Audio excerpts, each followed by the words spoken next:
Hello everyone, I am Suman Dua, a registered migration agent at Nationwide Migration and Education. We make videos every week regarding Australian migration, and if you are interested in this topic, you may want to subscribe to our channel. Today's video will discuss Northern Territory's nomination criteria for the 2023-24 financial year. Northern Territory has been allocated 250 seats for the 190 visa nomination and 400 seats for the 491 visa nomination. Now, due to insufficient nomination allocations provided by the Australian government for the current program year 2023-24, the NT government is unable to accept new subclass 190 nomination applications at present. Those who meet the relevant criteria will be offered a subclass 491 nomination. Now, this is because they have many pending 190 applications from last financial year. Now, to be eligible for a NT nomination, you must meet the Australian Department of Home Affairs and Migration Northern Territory's criteria for your chosen visa category. Now, let's look at the Home Affairs criteria. The Home Affairs criteria requires you to have a points test result of 65 or higher, inclusive of state nomination points, have a positive skills assessment in your nominated occupation, be under 45 years of age, meet the minimum English language requirement of competent unless a higher level is required by your assessing authority. In addition to meeting this criteria, you must also meet Northern Territory government requirements. Now, these requirements can be changed at any time by the NT government. NT nominations are issued at the discretion of the Northern Territory government, and meeting these requirements, they do not guarantee a nomination. So first, we will look at the criteria for the onshore applicants. Now, please note the following general information. If you or any of your migrating dependents are currently living interstate, you will not be eligible for Northern Territory's nomination.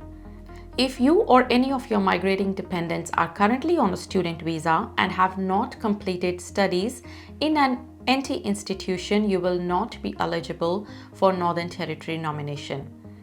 If you have already been nominated for a subclass 489 or 491 nomination by the Northern Territory, you will not be eligible for a subclass 190 nomination.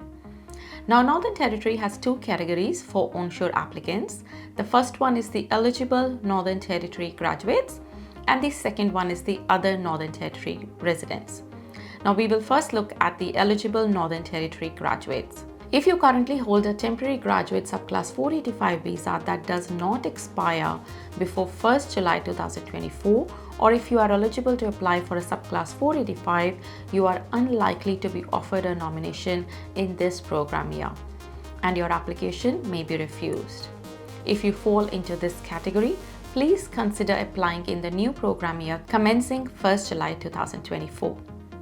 Now, those who do not have access to a subclass 485 visa will be considered for a subclass 491 nomination subject to meeting the following criteria. You must have successfully completed one or more qualifications after studying in the Northern Territory at a Northern Territory based institution for 2 years in a single tertiary course or a set of nested tertiary courses, and demonstrated genuine and sustained efforts to obtain employment from an NT employer in your nominated occupation or a closely related skilled occupation. Now, this can be met through evidence of a number of applications made over a period of time for jobs in relevant occupations in the NT and other supporting evidence such as membership in relevant professional associations or positive feedback from industry contacts in the NT. Those working in their nominated occupations or in critical sectors, which is healthcare, education, and hospitality, will be prioritized for nomination. Now, this means that there may be delays with assessing applications from those who fall outside of this category. Now, let's look at the second category for onshore applicants, which is other NT residents. An NT resident applicant includes those on temporary visas with work rights currently residing in the NT. NT resident applicants will be considered for a subclass 491 nomination if you meet the following requirements. You must demonstrate that you have been residing in the NT for at least 12 consecutive months. Demonstrate that none of your migrating dependents are residing in another part of Australia and demonstrate full-time employment in the NT in an eligible occupation for at least 6 consecutive months immediately prior to applying for Northern Territory nomination, and demonstrate that the employment is available for at least a further 12 months. Now, an eligible occupation for this purpose is the occupation identified in the skills assessment, which is the nominated occupation, or an occupation that is related to the nominated occupation. In order to be related to the nominated occupation, the majority of time in the position must be spent on tasks that align with the skills and knowledge required to undertake the nominated occupation. The employment must also meet the following additional requirements. The requirements are that the position must be based in the NT, and the employer must have a record of trading in the NT for at least 12 months.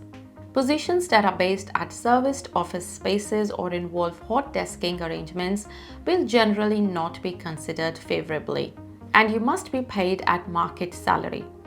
Now, applicants who have not been employed in an eligible occupation will generally not qualify for Northern Territory's nomination. Applicants who have been employed on a full-time basis for at least 6 consecutive months in an occupation that is not an eligible occupation may qualify for a subclass 491 nomination on an exceptional and case-by-case basis, like they are employed in one of the following critical sectors like health, aged or disability care, education including childcare, and hospitality. Now, applicants who are on a temporary work skilled subclass 457 or temporary skill shortage visa subclass 482 must provide a letter of support from their current subclass 457 or 482 sponsoring business stating that they support your visa application and understand that you will not be tied to the business once the 491 or 190 visa is granted. The NT government may contact your employer, and there may be circumstances where the need for support from your current employer can be waived. Now let's look at the criteria for offshore applicants. Now, offshore applicants will generally only be nominated for a subclass 491 visa. Priority occupation stream for offshore applications will be limited to 54 occupations listed on the new NT Offshore Migration Occupation List.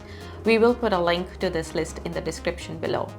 Now, offshore applicants must meet the minimum requirements and meet the following Northern Territory nomination criteria, which is that they must have post-qualification work experience of at least 1 year in their nominated occupation in the last 10 years. Now, please note that additional work experience is required for some occupations under the priority occupation stream. They must also demonstrate a genuine commitment to live and work in NT on a long-term basis.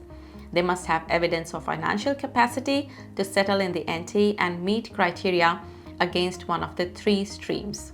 Now, please note that those applying under the NT Family Stream or NT Job Offer Stream, which are the other 2 streams, can nominate any occupation on the National Eligibility List.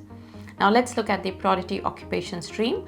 Now, offshore applicants under this stream must have a full migration skills assessment in an occupation listed on the Northern Territory Offshore Migration Occupation List, also known as NTOMOL, meet any additional work experience required for the occupation as specified on the NTOMOL. The second stream, which is the NT Family Stream. Now, offshore applicants under this stream must have a family member in the NT who is an Australian citizen, an Australian permanent resident, an eligible New Zealand citizen, or they must hold one of the following visas, which is the subclass 491 visa, the employer-sponsored regional provisional subclass 494 visa, skilled regional provisional visa subclass 489, a bridging visa granted in association with an application for a skilled regional visa subclass 887, or permanent residence skilled regional subclass 191 visa, and must be usually a resident in the Northern Territory and has been living in the Northern Territory for at least 12 months. Now, this person must be applicant's eligible relative or their partner's eligible relative if their partner is also intending to apply for the same visa. And this person must have confirmed in a statutory declaration that they are willing and able to provide settlement support to the applicant and migrating dependents, including assistance with finding accommodation and employment in the NT. The applicant must have evidence of sustained efforts to seek employment in the NT, including evidence of research into the NT job market and sustained records of applying for jobs in the NT or making contact with NT employers. Now, an eligible relative must be the applicant's or their spouse or partner's parent, child or stepchild, brother, sister, adoptive brother, adoptive sister, stepbrother or stepsister, aunt, uncle, adoptive aunt, adoptive uncle, step aunt or step uncle, nephew, niece, adoptive nephew, adoptive niece, step nephew or step niece, first cousin or grandparent. The third stream is Northern Territory job offer stream. Now, offshore applicants under this stream must have a verifiable job offer in their nominated occupation for a job that is based in the NT with an NT business organization that has been actively operating in the NT for at least 12 months. So these were the three streams for the offshore applicants, and if you have any questions regarding your visa options, please book a consultation through the link in the description below. If you have any questions in regards to Australian migration, please get in touch with us. You can visit our website nationwidemigration.com.au and book a consultation online. If you would like to stay updated about Australian migration, please subscribe to our channel.